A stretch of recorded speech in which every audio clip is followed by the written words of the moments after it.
Hi, I'm George Sumner. I was formerly the Bishop of the Episcopal Diocese of Dallas. I'd like to tell you about a new book that's just come out with Living Church Books, a collection of my own writings over those 10 years. The book is called In Season and Out, The Reflections of a Bishop in a Time of Churning. The churning comes from a Zulu word, mfakane, which refers to a season of tumultuous conflict in Southern Africa. Our own tumultuous season of politics, epidemic, migration, suffering, and innovation are what I take up in my book, which also seeks a stable place for more theologically traditional Episcopalians, considers the imperative of mission, asks who we as Anglicans are really anyway, and poses theological questions for their own sake. There are convention addresses, pastoral letters, blog entries, reflections, and even a section of a catechism in the book. I hope you'll discover in it some grist for the mill and some sustenance for the journey. You can find your copy of In Season and Out, Volume 6 of Living Church Books at livingchurch.org under Products and then Books. Or click the link in the show notes of the most recent episode of the podcast.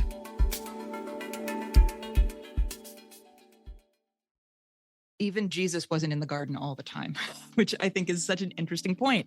And he's making a really valid argument about self-care as a member of clergy, that you're around a lot of suffering. You're around people who are bringing stuff in all the time. The world is a really dark place. And as somebody who's spending time in the Bible, if you were even at all concerned with social justice, it's heavy. That's a heavy load to carry. But it's a good reminder that you kind of have to get out of your own head every once in a while. The Living Church, serving the Episcopal Church and the Anglican Communion since 1878. Welcome to the Living Church podcast.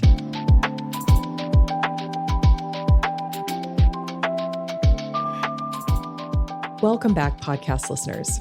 If you are ordained or you know people who are ordained, so basically like everyone listening to this podcast, I've got a question for you. How often do you find yourself resonating with clergy depicted in film? Now, I think we all know of sloppy versions of the movie Cleric, priests, monks, nuns, and pastors who are either unbelievably fanatical, completely evil, or, utterly milquetoast, lacking care or nuance on the part of those creating the role. But I hope that we've also seen thoughtful, even powerful depictions, not only that allow us to see glimpses of ourselves reflected sensitively on screen, but even give us a glimpse of the kingdom. Today, we're going to explore depictions of clergy in film, and I had the absolute joy of doing this with writer, film critic, and erstwhile Episcopalian Abby Olcese. We each share our top 5 depictions of clergy in film. We talk about some behind-the-scenes scoops on films like The Mission and Wake Up Dead Man, and boy, do we have a good time. We also share what we think Christian leaders might glean from spending time with on-screen clerics. Spoiler alert, okay? Spoiler alert. We do give away or allude to some plot twists and endings in this conversation, so if you're averse to that, you have been officially warned. Abby Olcese is a writer and film critic based in Kansas City. She is the author of Films for All Seasons, Experiencing the Church Year at the Movies. She's the film editor for the Pitch magazine in Kansas City and contributes to publications including Sojourners Magazine and RogerEbert.com. Now, if you want to go live with the Living Church in Oklahoma City for the Radiant Pages Conference that we've been raving about. So this is the conference on reading the Bible with skill, care, and confidence, with speakers like Ellen Davis and Wesley Hill. Podcast listeners, you get 10% off all tickets if you use the promo code TLCPOD10. That's TLCPOD10. And the next 3 to register for the conference with this code also get a copy of Abby's book, Films for All Seasons. So if you were planning to get your tickets, why not get them now and get a free book in the deal? See the link in the show notes for the registration link and the discount code. Now, get out your pocket notebook and your flashlight pen because we're going to the movies, but you might want to take notes while we're there. There are a few titles here we hope might edify or challenge as much as they entertain you. And we hope you enjoy the conversation.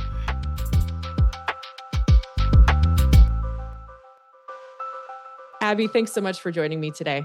Yeah, thanks for having me. I am a bit of a film nerd, and I'm also a preacher's kid. So talking about ordained people in movies is kind of like chocolate cookie and cream or peanut butter and jelly, or, two things that go together for me beautifully. Did you ever have a close call with ordination, or even like fantasize about being a nun? I fantasize about being a nun a lot of the time just because it seems like a pretty chill vocation. I don't know.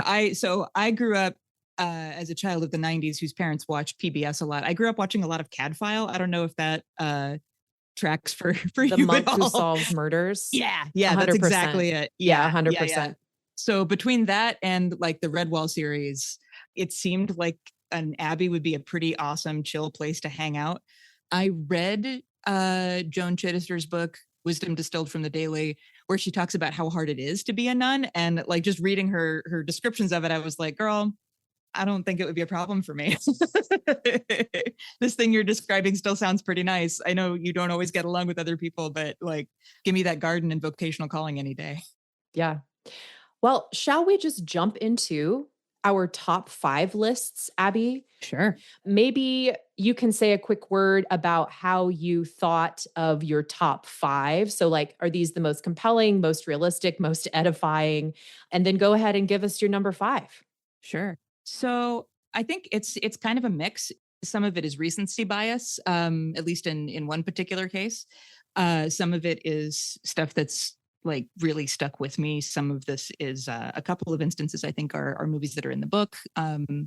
Others are just ones that I know are important to other clergy and other folks in my life. So with that in mind, I think my number 5 here is probably Calvary, the John Michael McDonough movie, Calvary. Ooh. Some of these are not going to be super edifying. Like, I really appreciate when movies give us a complex portrait of clergy, and that's not always going to be a 100% positive all the time one. Sometimes it's very human. And that's for sure the case with this movie, which is about a Catholic priest, played by Brendan Gleeson, who is taking confession from a person in this small parish in Ireland that he serves. And the confession from this person is, I am a survivor of sexual abuse by a priest. That priest has since died. I am going to kill you at the end of the week because killing an innocent priest would cause shockwaves in the Catholic community, and that's what I want to do. He doesn't know who this person is. He just knows that this person has a vendetta. And so the movie basically follows what becomes the final week of his life as he ministers to the people in his parish, as he talks to his daughter who comes to visit him from a pre-ordination marriage.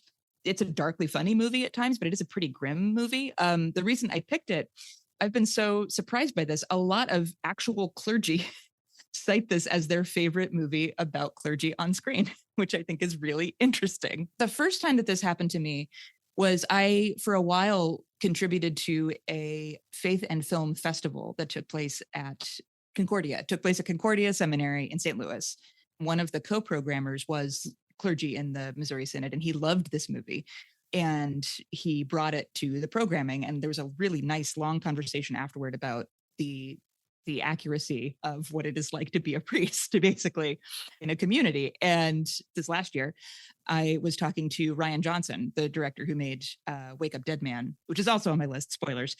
And he mentioned that he had, for research for that film, talked to a lot of Catholic priests, young Catholic priests, to kind of get a sense of what their lives were like. And a lot of them cited this movie as their favorite in terms of like depictions of clergy on screen. Whoa, that feels grim to me. Right? And I think the reason that they like it so much is that it's not beatific at all. There's a lot going on in this emotionally, but I think people really appreciate that it is realistic to the kinds of interaction that clergy actually have with people out in the world. And especially the ones that are thorny and complicated and unpleasant. It's not necessarily unique in that, but I do think that the movies that do that well are pretty new. And so I think this is maybe the first notable example that a lot of people can point to as a movie that did this well. It's interesting that you chose Calvary for your number 5. My number 5 also begins with a priest in a confessional and ends up being kind of a mystery, like who was it that confessed that thing? But the thing that the priest decides to do in response is different. And the whole tone of the movie is different. And the movie is not nearly as good as Calvary. Yes, Calvary is. But first, I want to say that my logic in picking my list was sort of the things that popped out at me were like priests behaving boldly. Whenever there's a clergy person in a film who behaves in a bold way for Christ, or even a bold way that they think is for Christ, even if they've misunderstood, there's something really compelling about that, often even inspiring. There's also this category of priests behaving badly. And I find the saintly priest category more like helpful and edifying, but it can also be helpful sometimes to see the ways that frailty and temptation manifest themselves in clergy lives as well. So my number 5 falls in the priests behaving boldly category. And it's this movie. I would be shocked if you'd ever heard of it. It's called Into Temptation. It was this little indie film made in 2009.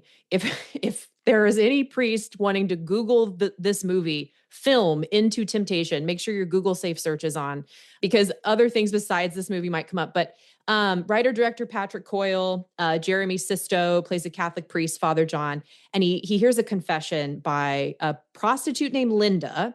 He doesn't know her name yet, played by Kristen Chenoweth, and she confesses that she intends to commit suicide. And she runs out of the confessional before Father John can intercept her. And so then he goes on a hunt to find her. And all he knows is her voice and what he could see of her chest, where she wore a certain kind of cross necklace, and her voice. And he knows that she's in like the sex worker industry. So the whole movie is this Catholic priest, this like sweet Catholic priest, making his way through the red light district. And so he can't be transparent about what he's doing, either with his leadership or his friends, because of the seal of the confessional.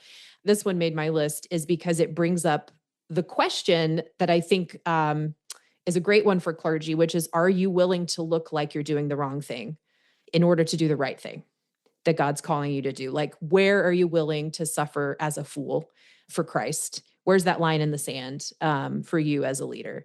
It's not a great work of art, but there's some lovely moments, particularly at the end, that I find moving. Have you even heard of this movie? I don't think I have, although that sounds really interesting. I would like to check it out. That sounds great. So my number 4, to kind of lighten the vibe a little bit, my number 4 is The Bishop's Wife, which I do have in my book for Advent under faith and the faith category. The thing I like about The Bishop's Wife is that it gets, at least in my own experience, my own feeling, it gets Episcopal clergy very specifically correct, which is, again, for a studio movie that came out in the 40s, stunning. There's so much about this movie that I find so surprising. Its message of faith ultimately is really universal and beautiful.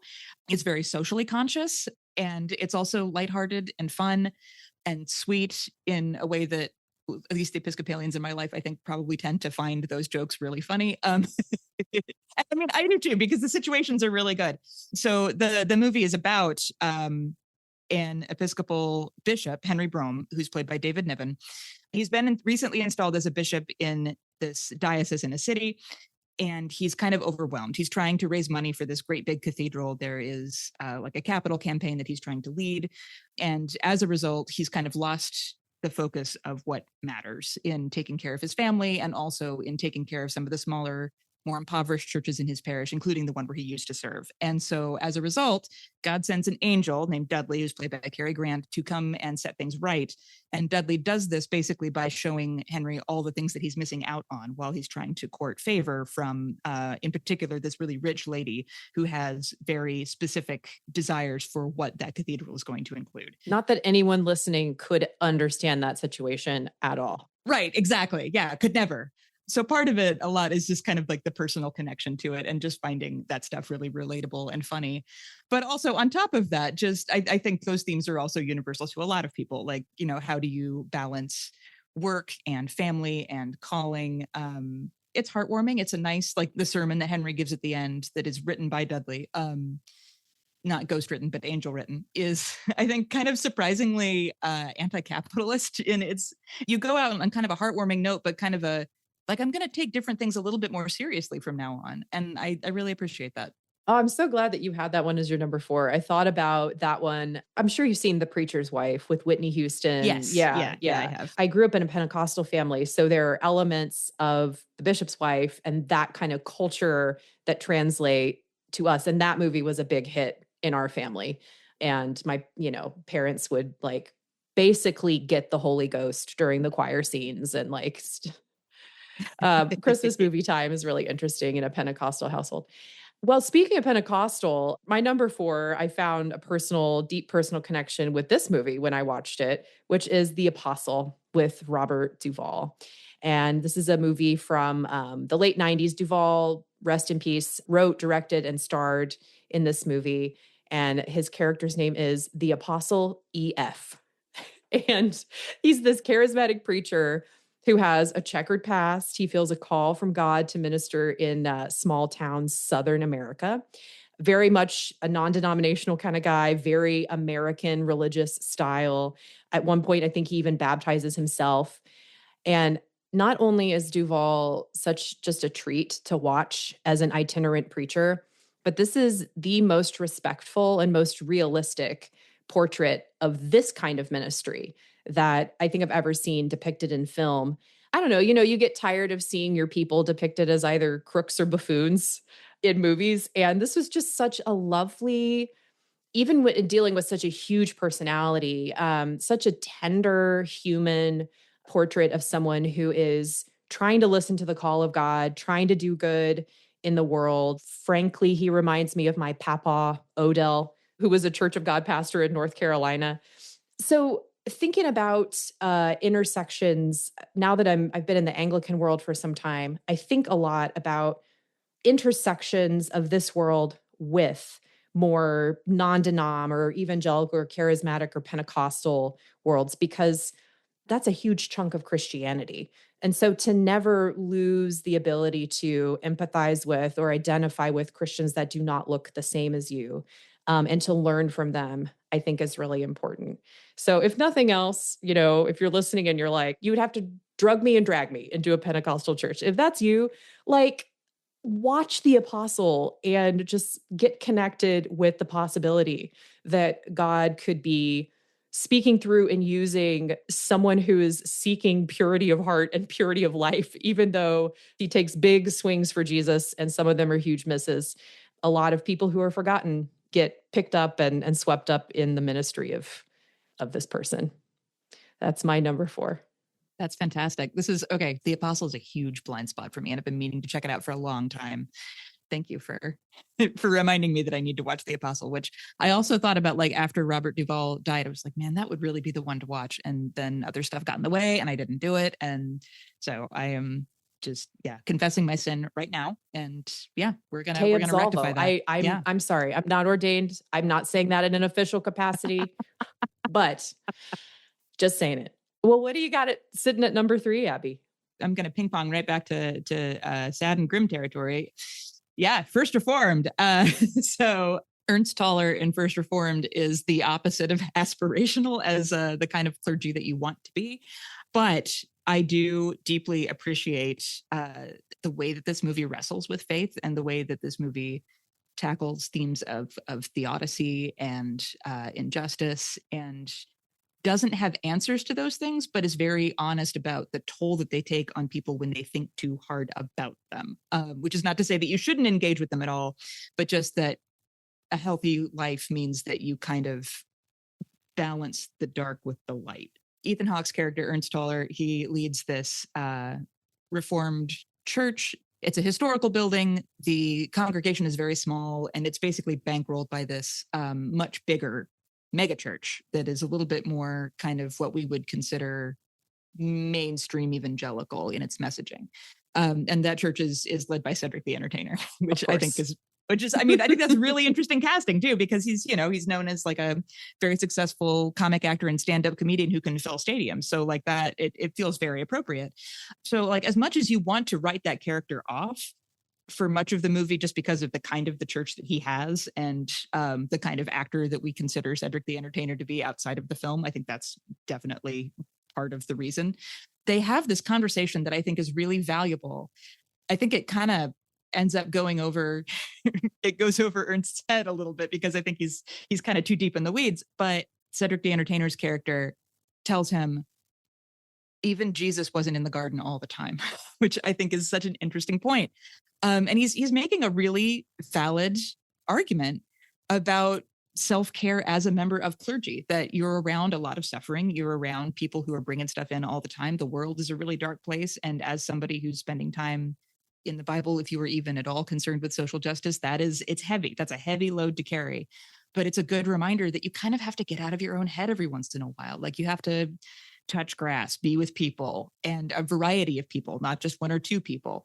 I think we do see the weight that not doing that has on Ethan Hawke's character throughout the film. We sure do.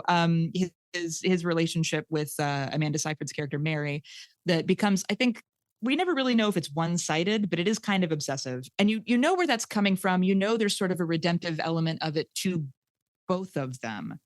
But he's not in a healthy place when that movie ends. And it's arguable whether he's even alive at all. And there's a lot of interesting stuff going on that tells us kind of about what Paul Schrader is working through as a filmmaker, as somebody who came from the Reformed tradition and also considered himself to be Episcopalian at one point. I don't know if he professes any of that now, but I've always found that interesting. Kind of how you live in the world as a healthy person and what your needs are, especially when those needs involve serving other people. Yeah. Can I just say, by the way, Paul Schrader is on Facebook. And the way he posts is like, I feel like it's like the way that like a lot of grandpas post on Facebook. Oh, yes. Just like giant blocks of text. Yes. And posting at random times and random stuff. The hottest takes you can imagine. They're great. You can literally follow Paul Schrader on Facebook. Well, we will, spoiler alert, actually come back to a little more conversation about First Reformed because that might be on my list somewhere. But first, Abby, do you hear it?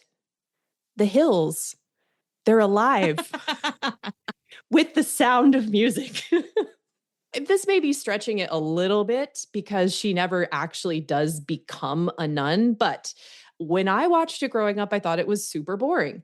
Several years ago, I watched it at a vocational turning point, and it had a completely different effect on me. I realized that it's a movie about discernment. So Julie Andrews plays Maria, who's a novice in a convent who becomes governess to the 7 children of a, I presume, wealthy and very handsome naval officer in the Alpine region of Austria. And she does this to try out the wider world before she takes her vows. So, will she fall in love with the captain? What's going to happen with the Nazis? Those are plot points. But the main plot really is in her own heart. And the question is, what is God calling her to do? And this hit me actually during that famous number, The Hills Are Alive with the Sound of Music. So the camera pans out on the soundstage mountains and the violins soar and she's alone with God in the hills. And I'm like, what's this water on my face? Because the question of like, how do you know in ministry where God is calling you? What's the shape of the vows that you are called to take, whether you're ordained or not? God calls each of us to freedom and to commitment at the same time. So how do you do that? What does that look like? And that can be a hard and a tender turning point. And so I just want to read one of the lyrics of that song that I think illustrates this perfectly. My heart wants to beat like the wings of the birds that rise from the lake to the trees. My heart wants to sigh like a chime that flies from a church on a breeze. So it's this image of a bird flying and also the image of the church bells. So there's something about commitment to God's calling, but also this freedom of soul. Are they in conflict? Do they go together? And so I think when you're called to ministry, there are moments where you can feel like trapped in a corner, where you feel like your heart wants to beat like the wings of the birds, but you feel trapped in the daily, maybe like some even grim monotonies, like we were talking about with Calvary, of your parish life, et cetera. Why did I take these vows? You might have a dark night of the soul, or you just might be in a time of questioning, but it's like freedom is God's will for you and commitment is God's will for you. So it's an adventure to figure out how those things go together. It probably won't feel like a musical, but maybe sometimes it might. So anyway, it takes 2.5 hours of movie for Maria to make her decision. But I just think this movie is a great example of how one woman walks with grace through what's basically her formation process. Oh man, I love that read of it. That's wonderful. I think of when she comes back to the convent trying to kind of run away from her feelings basically at one point. And there, you get that great number with Mother Superior where she sings Climb Every Mountain and not only displays great knowledge of mountain ranges, but great vocal range herself. My goodness, she goes very high. But, you get the sense that she has had to do that too, that she's able to say that because she's climbed a few mountains, she's forded some streams, she's figured out her dream, and this is the dream. She's figured out her vocation, and this is it. I also remember the first time that I had an internship right after college. I was a little bit nervous, and I went into it thinking, I have confidence. I have confidence in me. That's right. Yeah, I have confidence in me. That's a movie that's very dear to me. I recently saw it. There's a brewery here locally that when they release every spring, when they release their Edelweiss beer, they have Sound of Music sing along at the brewery that they now have. Like, it's booked all weekend because it fills up. When Christopher Plummer tears that Nazi flag in half, the room erupted. It was the loudest I've ever. It was like somebody had won the winning goal in a soccer match. It was the best. Amazing. Yes. There's also an element of anti-fascism in the movie, but The Sound of Music has a little bit of everything. In fact, it does something for everyone. Really, it's like a multivitamin. Yes, it is. It is like a multivitamin. Take a dose of Sound of Music at least once a year, guys. Okay, well, we're rolling up on our number twos. What do you have, Abby? So my number two and my number one are actually really tight. So my number two is Wake Up Dead Man. And this is, I was so hoping that you'd have Wake Up Dead Man on your list. Yeah. Oh, there's no way it was escaping the list. So it's not often when you are a critic and you watch a lot of movies for your job that you see something, and when you see it the first time, even before anybody else has seen it, before you even write your review, it's going to be a big deal for you personally. This is a movie that I am going to take into myself. I think the last time that happened to me was probably when I saw A Hidden Life in 2019. Was just this is a movie that's going to mean a lot to me for a really long time. It's a murder mystery. It's part of the Knives Out series. It's the third movie in the trilogy. It's my favorite.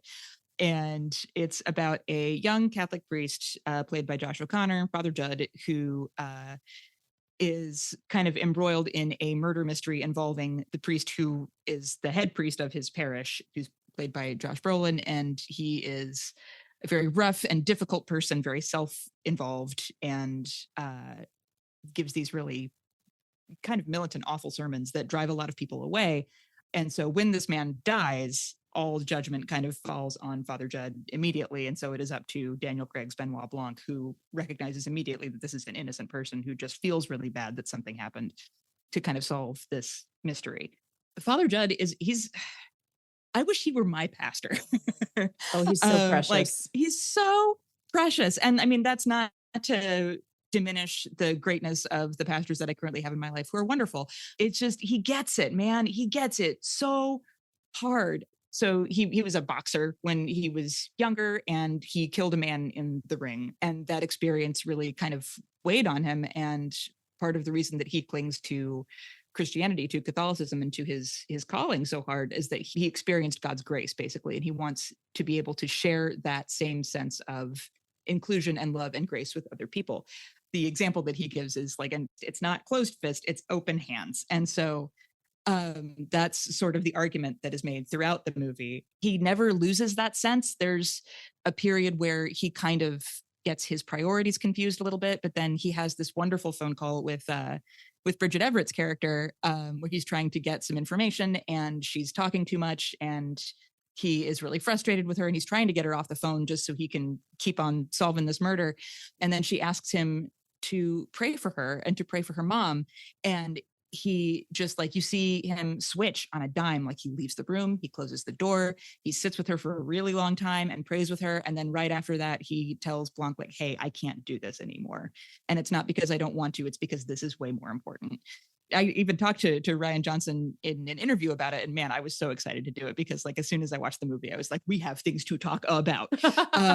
He calls that scene kind of the emotional heart of the movie, basically, is that's really what it's all about. Yeah. I think it's very close to the kind of faith that I profess. It's the kind that I try to share with other people. The fact that it does that in such an entertaining way that really reaches people who aren't church folks, I think is so important, incredibly important.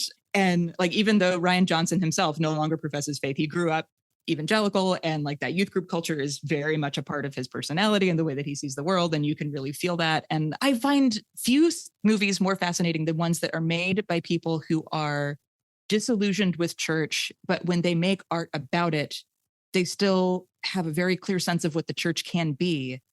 And you just want to reach out to them and go, it's still like this in places. I'm sorry that you had these experiences, but please know that you are not alone. That's why it is my number 2 and why I have talked about it for so long.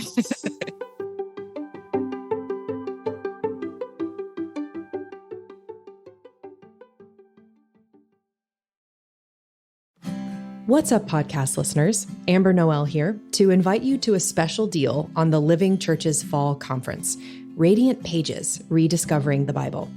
Right now, you can get 10% off your tickets with a special promo code TLCPOD10. We just want to thank you for being a listener to the podcast.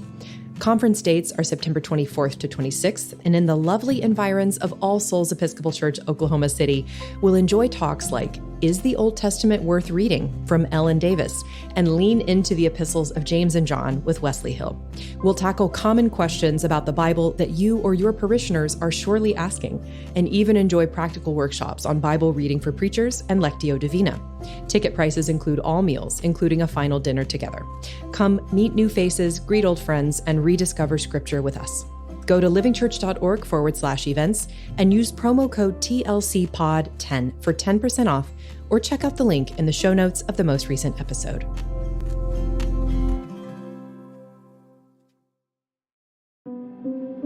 For more than 80 years, the mission of St. Francis Ministries has been to provide healing and hope to children and families.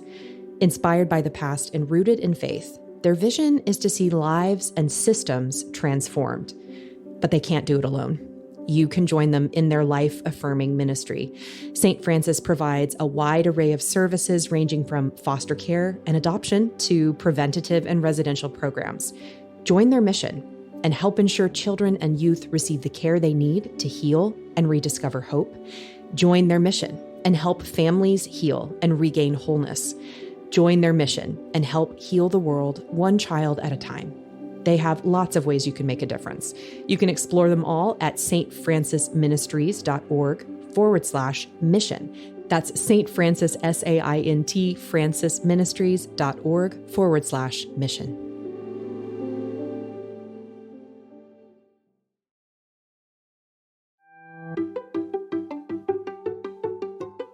Abby, I feel like we might fly through my number 2 and my number 1, because my number 2 is First Reformed. First Reformed shot up to number 2 for me. And this is definitely like priests behaving badly, goes under that category, the pastor behaving badly. But he's also like trying to act boldly, reckoning. So one of the reasons he's making such like catastrophic choices in some ways is that this is a pastor who's also deeply reckoning with like climate change and political catastrophe and moral quandaries. And so you mentioned the weight that he carries on him. And something that occurred to me is the lack of community, and how this movie brings up the dangers and temptations, I think especially the temptation of pride, because of the huge gesture in the end that he makes. I won't say what he does. You guys just have to see it for yourself if you have the stomach for it. But the film is shot in an almost square aspect ratio. So there's almost like there's a zoomed in kind of attention and almost a claustrophobic feeling sometimes. There's not as much background music as you might expect. So some of the silence sometimes feels claustrophobic, but it also forces you to encounter the questions that this pastor is asking in the privacy of his heart in a way that you might not otherwise want to. You might not want to get that close to a guy like this, but you're sort of forced to wrestle with him.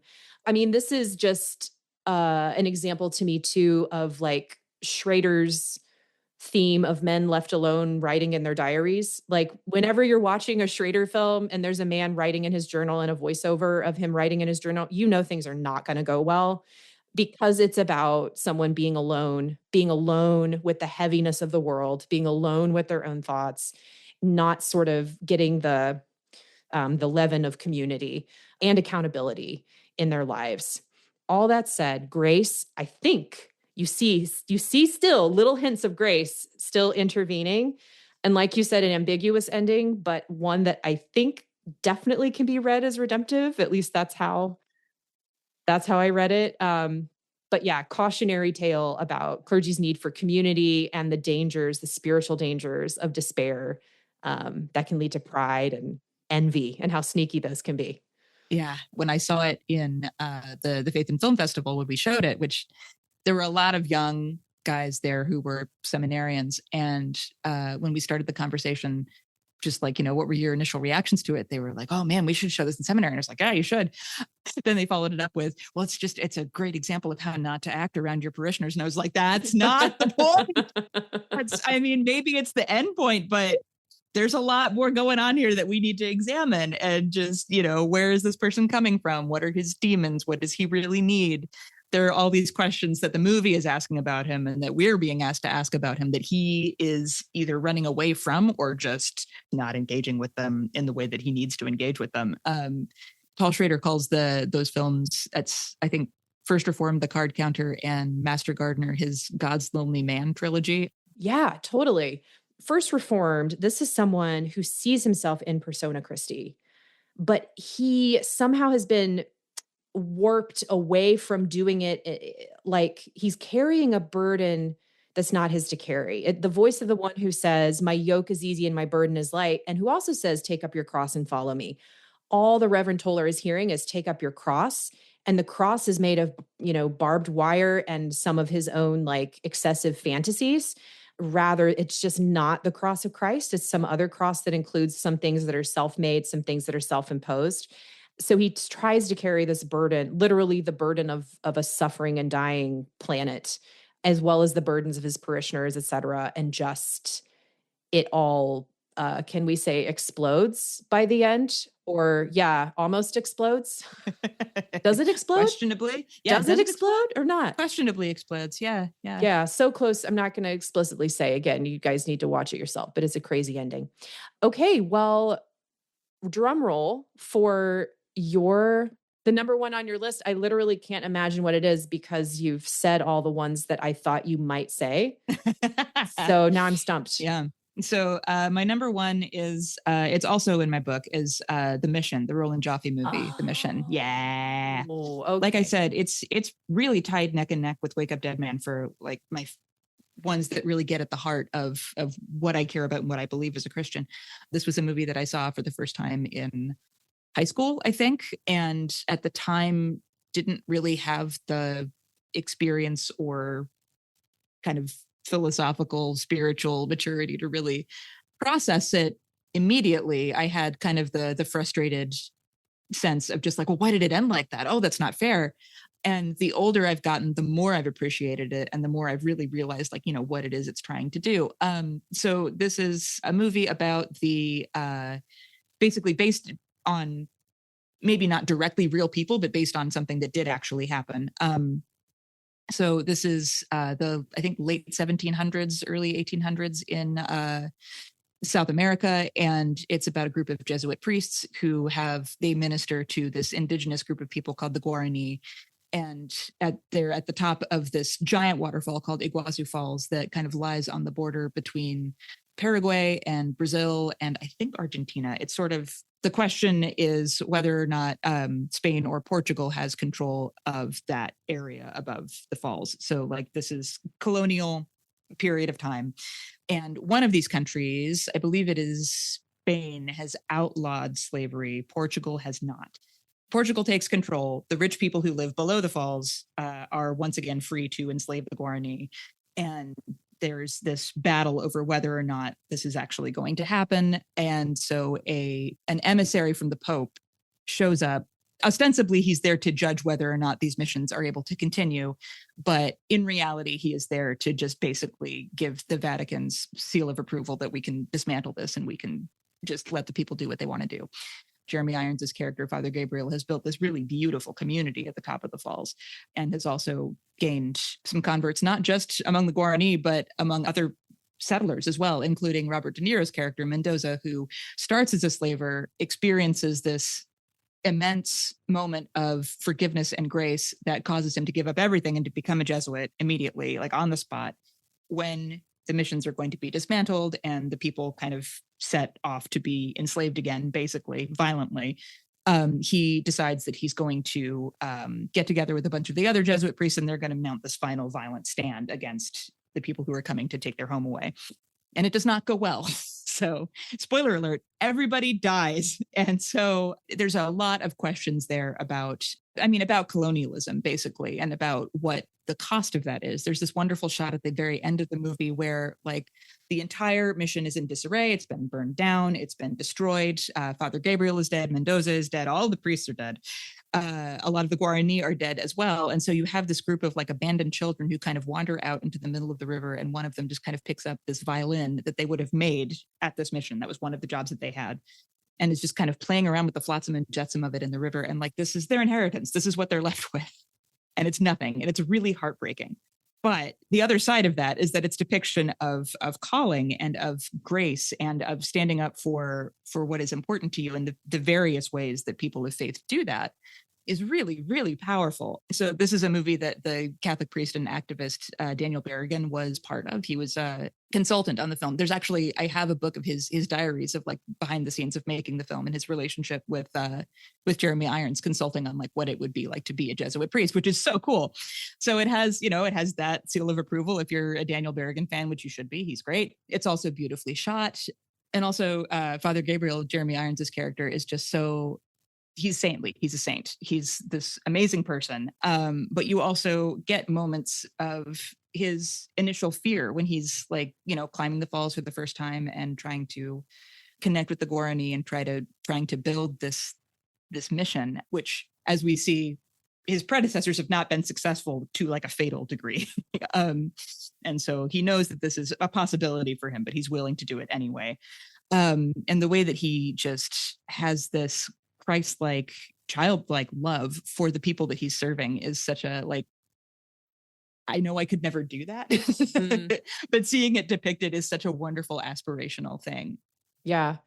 The way you described it just makes me think of the gentleness and also the demand of good mission, but also just the Christian life. It's just, Jesus is unbelievably gentle and also unbelievably demanding at the same time. There's a kindness and also something that's just all encompassing. And it's like the fire that leaves nothing, And so you see both of these things really beautifully in Jeremy Irons' character and the ministry that he's doing among those people. Well, now I'm like, why didn't I start with me? So we could have ended with your number one. But I'll just say, so my number one, this is the other reason that you chose that you put Calvary at number 5. This is the second reason that it's interesting is because I put it at number 1. I put Calvary at number 1. I've also heard a lot of priests sing the praises of Calvary, how much they love it, how beautiful it is. And I think, just what I'll add to what you said about Calvary. So if in First Reformed, you see someone who thinks he's acting in the person of Christ, who's like carrying the cross, but actually it's all twisted up in like pride and delusions of like grim grandeur. Here's a guy who is in a truly concretely grim situation. Nothing is in his imagination, but he is trying to walk with as much composure and grace, but also just to still be a human as much as he can in these 7 days between when someone says, I'm going to kill you, Father. And then on the last day where, I'm sorry, spoiler alert, he does meet his death. And I won't say how he meets his death. I'll leave that to be a mystery. But this is actually a film about the nature of priesthood. And that's why I think it's like you said, so appealing to priests, not only because, issues with parishioners and how difficult it can be in the daily grind, but also when you're someone who walks publicly in the footsteps of Christ, that can mean a target on your chest, either literally, but also just the way that you absorb other people's pain. The cassock that Father James wears is almost like a Rorschach test. And I think any priest who's worn his or her collar in public knows this experience to some degree, that whatever is boiling over in someone's soul kind of comes out on you. And that can be good, beautiful. That can be something really ugly. So also similar to my number 5, Into Temptation, Calvary also asks, where will walking in the footsteps of Christ lead you? How far are you willing to go? He's a flawed man, this is a flawed man, but he's a deeply human person. He's a sort of a ragged person, Father James is, but he's willing to go for love of God, for love of others, all the way to the end. But really, is his cross the end when he meets his death, or is his cross the entire ministry that he has had in this dismal seaside parish? I'm sorry, his parish is full of the most awful people. Yeah, he goes the distance. He's not a saint, unlike Father Gabriel, well named. He's not a saint, but grace sort of pours from his life. And maybe someone would say, no, Amber, someone's yelling at me right now while they're driving. He is a saint, Amber, you've got it all wrong. Call me and we'll argue about it. But I don't think he's quite a saint in the same way, but grace still like pours out of his life in a beautiful way. And so that's why it's up there at my number 1. He's both a priest behaving badly and a priest behaving boldly at the same time. Yeah, I love that. There's a homoousios of, sorry. No, I think that's great. Well, I've been speaking today with Abby Olcese, writer and film critic and author of the book Films for All Seasons, Experiencing the Church Year at the Movies. If you're clergy right now, you should experience the church year in some places other than the movies. You can't spend all year in the movies, but watch some movies. And I'll include links to our top 5 lists in the show notes today. Abby, thank you for coming on the show. Thank you so much. This has been so much fun.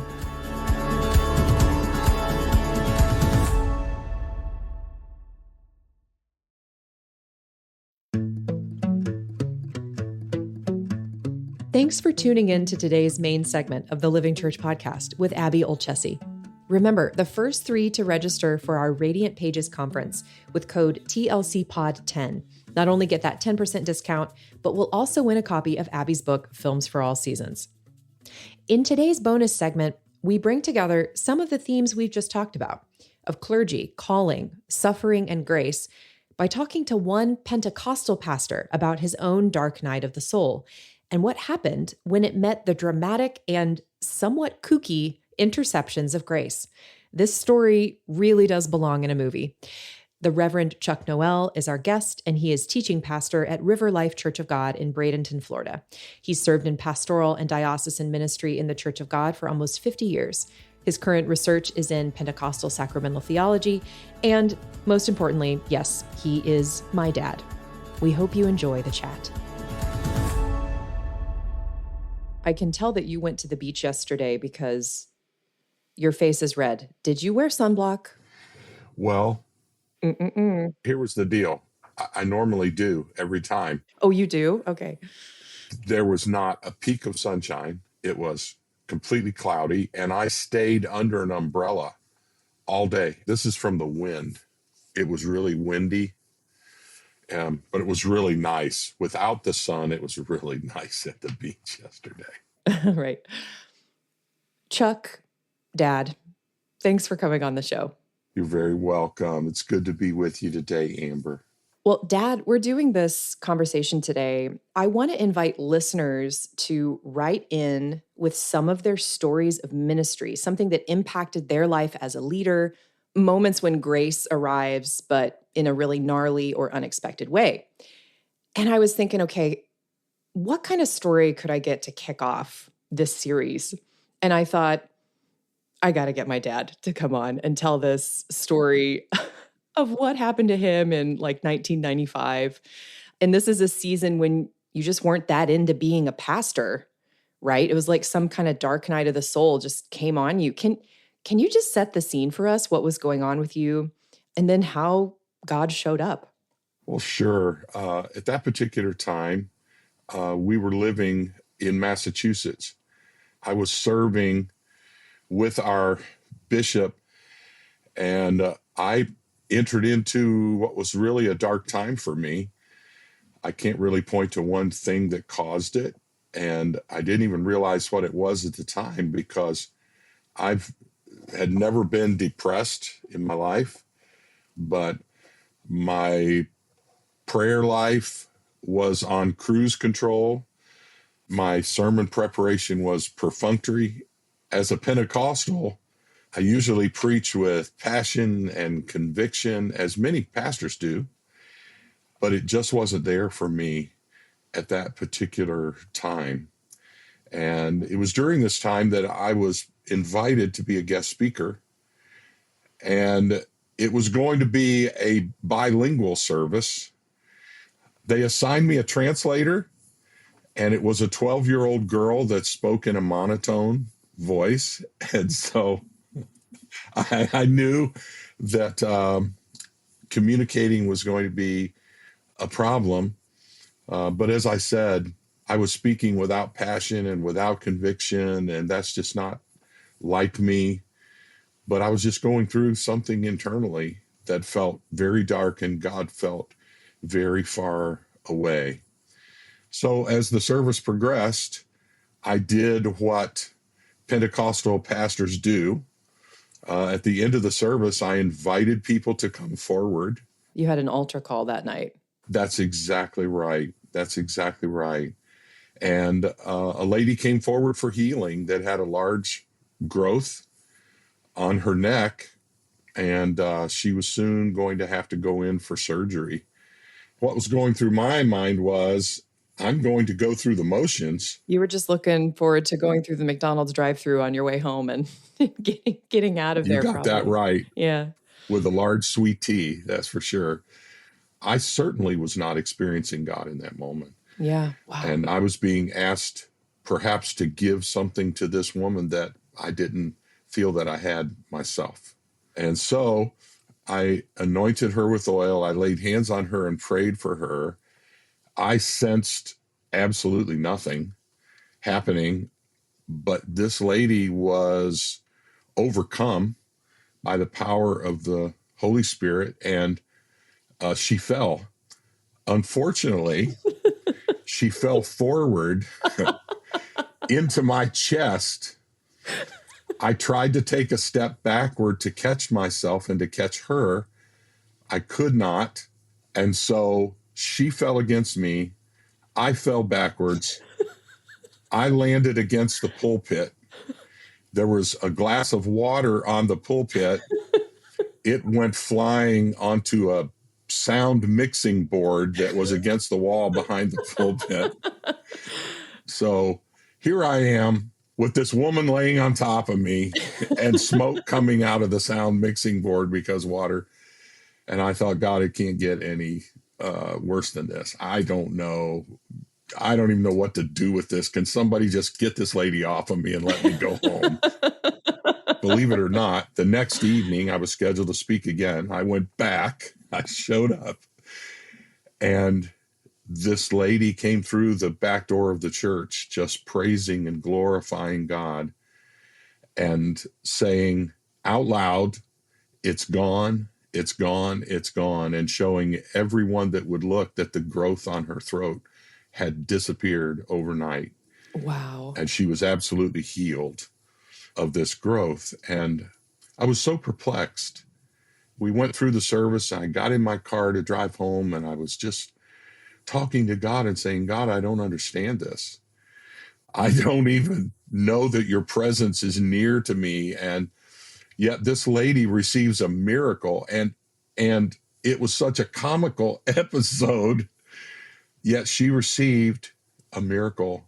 And for the first time in months, I sensed God speaking and saying, the problem is you think it's about you. Wow. It's not about you. I can change people's lives with you or without you. Wow.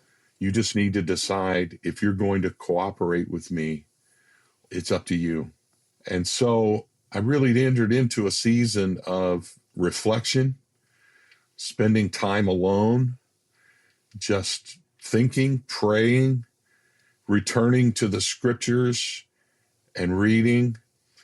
And one Saturday evening, I was actually laying in bed. Your mom was asleep next to me. I was finishing my preparation for the next morning's sermon. And all of a sudden, I just sensed a very sweet presence of the Holy Spirit just came over me. And I began to say out loud, I'm back.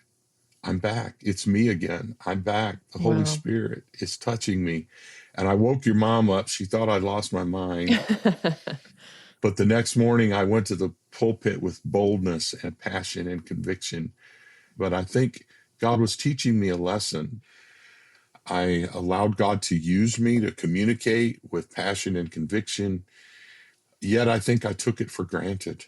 You know, it was like Samson, who was born to be a servant of the Lord, but one day the Bible said he shook himself and he didn't realize that the presence of the Lord had departed from him, and he was having to try to do it on his own. And so God wanted to bring me back around to where I would not take that for granted.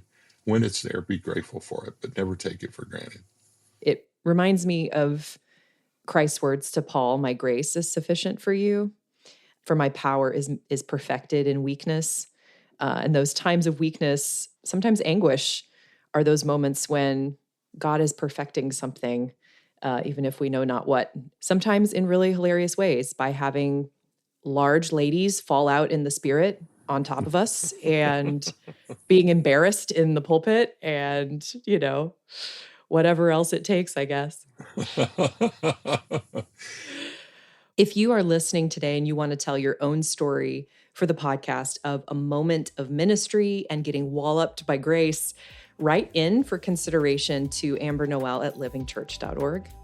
Dad, thank you so much for kicking this off, and thank you for telling your story. Amber, I'm honored that you would ask your dear old dad.